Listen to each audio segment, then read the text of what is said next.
সমালোচনা গ্রহণ করতে পারা এটা বিশাল বড় একটি স্কিল। সমালোচনা জিনিসটা কি প্রথমে আপনাকে বুঝতে হবে।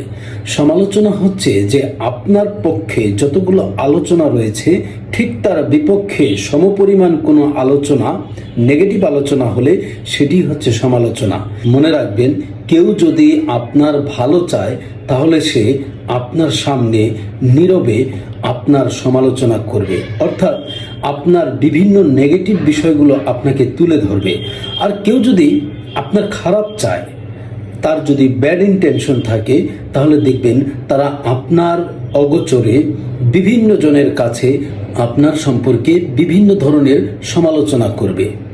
মনে রাখবেন, যেই ব্যক্তি আপনার সামনে আপনার ভালো চেয়ে আপনার বিভিন্ন খারাপ দিক আপনাকে জানিয়ে দেয়, সে অবশ্যই আপনার বন্ধু।